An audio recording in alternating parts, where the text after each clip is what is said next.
रामपुर गांव में सुहाना नाम की लड़की रहा करती थी।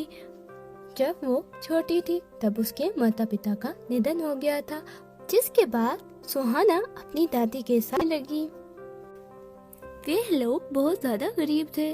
उसकी दादी लोगों के सफाई का काम किया करती थी, जिससे उनके घर का गुजारा चल रहा था। सुहाना की दादी के पास इतने पैसे नहीं थे कि वो उसे अच्छे और नए कपड़े लाकर दे सके।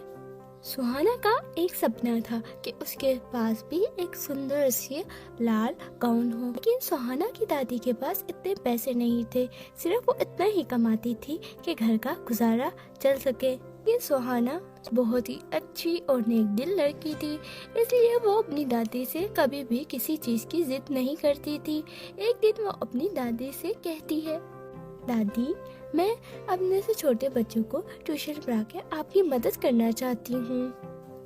ठीक है बेटा, तुम अपने से छोटे बच्चों को ट्यूशन पढ़ा लो।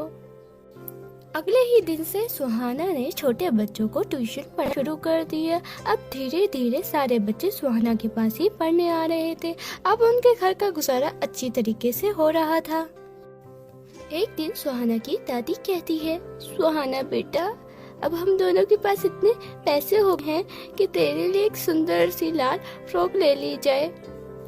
अगले ही दिन सुहाना और सुहाना की दादी मार्केट जा रही है। रास्ते में उनको एक बूढ़ी अम्मा नजर आती है। वो उनसे कहती है, बेटा, मेरी मदद कर दो, मैंने 3 दिन से कुछ नहीं खाया, मुझे खाने के लिए कुछ दे दो बेटा।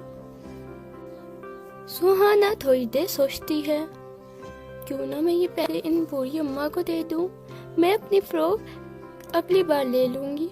ये बेचारी बहुत ज्यादा भूखी है, मैं ये सारे पैसे उन्हें ही दे देती हूँ।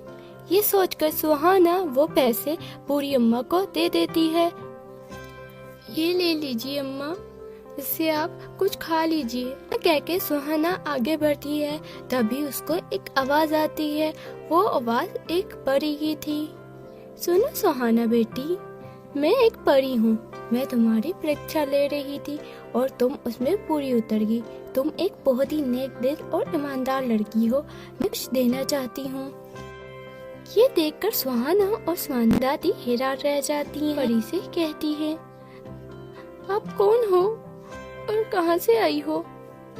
मेरा नाम नैना परी है और मैं इस रास्ते पर बुरी अम्मा का रूप बदलकर हर एक की परीक्षा ले रही थी। सिर्फ तुम एक लड़की हो जो इस परीक्षा में पास हो गई हो। मैं तुम्हें कुछ देना चाहती हूँ। ये लो, ये एक जादुई लाल फ्रॉक है। इसे पहनकर जो तुम कुछ मांगोगी वो तुम्हें मिलेगा। इतना कहकर परी वहाँ से गई है। सुहाना वो फ्रॉक घर ले जाती है। सुहाना जैसे ही वो फ्रॉक पहनती है वो ज्यादा सुंदर हो जाती है और फिर सुहाना अपनी फ्रॉक से कहती है, ये जादुई फ्रॉक, मुझे स्वादिष्ट स्वादिष्ट खाना दे दो। सुहाना के इतना कहते ही बहुत सारा स्वादिष्ट खाना प्रकट हो जाता है। वो और उसकी दादी उस खाने को खा लेती हैं। फिर सुहाना उस फ्रॉक की मदद से तमाम गरीब लोगों की मदद करने लगी थी। जब ये बात उस गांव में रहने वाली पिंकी को पता चली तो वो कहती है, अरे, ये गरीब के पास इतने सारे पैसे कहाँ से आ गए? ये जो बांट रही है, मुझे पता लगाना ही होगा। एक दिन जब सुहाना घर जा रही होती है, पिंकी उसका पीछा करती है और सुहाना को जादू करते देख लेती है।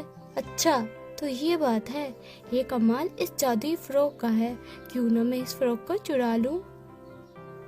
रात को सबके सो जाने के बाद मैं सुहाना के घर जाऊंगी। ऐसा सोचकर पिंकी अपने घर चली जाती है। फिर रात होते ही पिंकी सुहाना के घर आती है। जैसे ही वो उस फ्रॉक को चोरी करने लगती है, वो फ्रॉक पिंकी की बहुत ज्यादा पिटाई करती है। नहीं नहीं, मुझे मत मारो, प्लीज मेरी मदद करो, कोई तो मेरी मदद करे।